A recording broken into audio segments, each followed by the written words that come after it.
네, 여러분 안녕하세요. 7월 16일 금요일 인사드립니다. 크립토부닉 소피입니다. 자, 오늘 시장 분위기 좋지 않습니다. 일단 더 가격이 하락하면서 비트코인을 전반으로 디지털 자산들 대부분 하락세 이어가고 있습니다. 자, 이런 시장 속에서도 오르는 종목들도 간간히 눈에 보이지만요. 바이낸스 코인 하나 정도 제 눈에 보이고 있네요. 일단 분위기 좋지 않은 상황, 비트코인 7거래일 기준으로 또 하락하면서 우리가 지지선으로 여기고 있는 3만 달러에 조금 더 가까이 가고 있는 모습입니다. 3만 1000달러 선 기록을 하고 있고요. 이더리움도 1928달러 기록하면서 2000달러 아래로 내려앉았습니다. 바이낸스 코인이 한 2% 정도 오르고 있고요. 그 밖에 디지털 자산들 분위기 좋지 않습니다. 자, 이렇게 대부분 내리고 있는 시장 속에서 국내 시장도 분위기 비슷한데요. 일단 비트코인은 또 추가 하락 3,766만원 선 기록하고 있고요. 자, 최근에 엑시 인피니트라는 종목이 거래 대금이 제일 많습니다. 알트코인들이 상위에 올라와 있고 비트코인은 조금 관심에서 밀려난 상황이고요. 이더리움은 더 거래 대금 낮습니다. 일단 이렇게 시장 분위기 소수의 알트코인들만 위에서 오르고 있고 나머지들은 밑에서 큰 하락세에서 벗어나지 못하고 있는 모멘텀이 필요한 상황이라고 할 수 있겠는데요. 자, 오늘의 주요 뉴스 듣고 다시 올게요. 미국 연준과 유럽 중앙은행 등 각국 중앙은행이 CBDC에 대한 진지한 접근을 시작하면서 비트코인의 매력도가 떨어지고 있다는 분석이 나왔습니다. 구글의 비트코인 가격 검색량이 7개월 최저치를 기록했습니다. 트럼프 전 대통령 시절 재무장관인 스티븐 무누신이 CNBC와의 인터뷰에서 금 대신 비트코인을 사는 것도 나쁘지 않다고 밝혔습니다. 미 국무부가 사이버 범죄자에 대한 제보에 대해 최대 1000만 달러의 보상을 제공한다고 밝힌 가운데 여기에 디지털 자산 결제가 포함될 수 있다는 보도가 나왔습니다.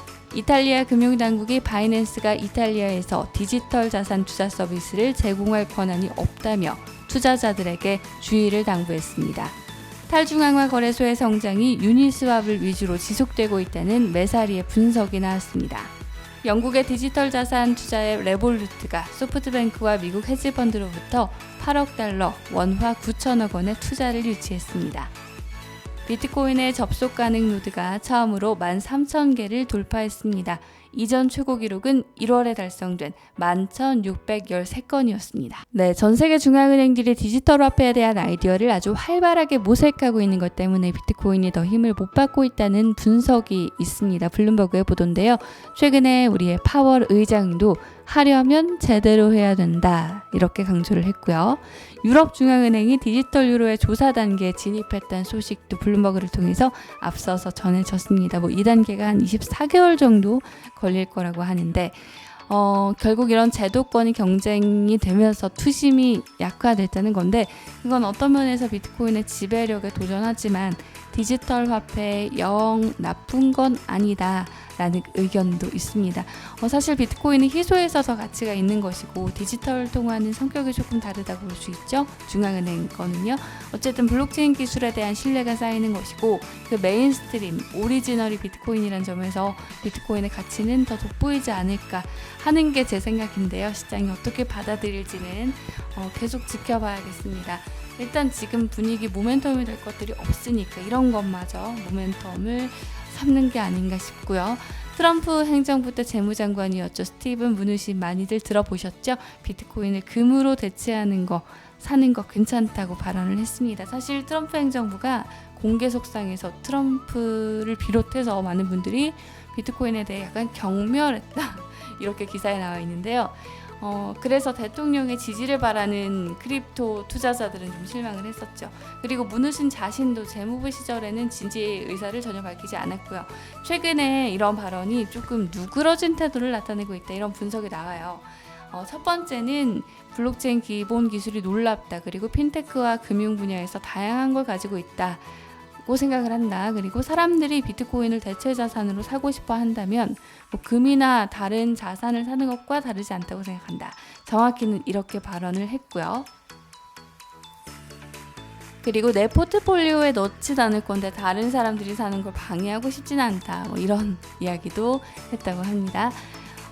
디지털 자산 하락에도 불구하고 디파이의 성장이 지속되고 있다. 이런 분석도 있어요. 특히 덱스의 거래량이 크게 늘어났다는 건데 보시는 것처럼 거래량이 2분기 기준 4,050억 달러에 달합니다.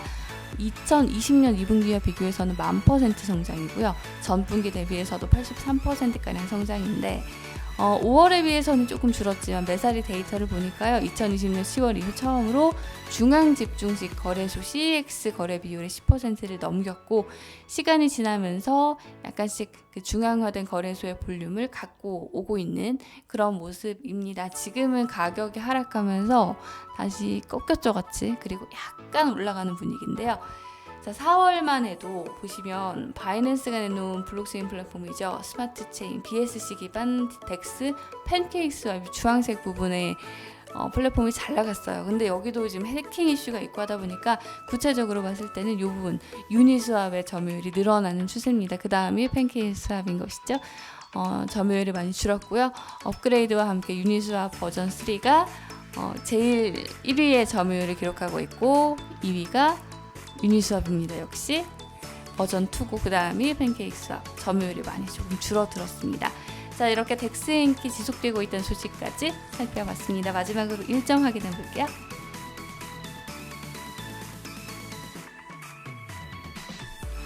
네, 오늘 소식은 여기서 마무리 짓겠습니다. 뉴스는 여러분들이 많이 원하셔서 추가를 해드렸는데요. 잘 들으시고요. 피드백도 많이 남겨주시면 감사하겠습니다. 자, 그럼 저는 오늘은 이만 인사드릴게요. 시청해주신 여러분 고맙습니다.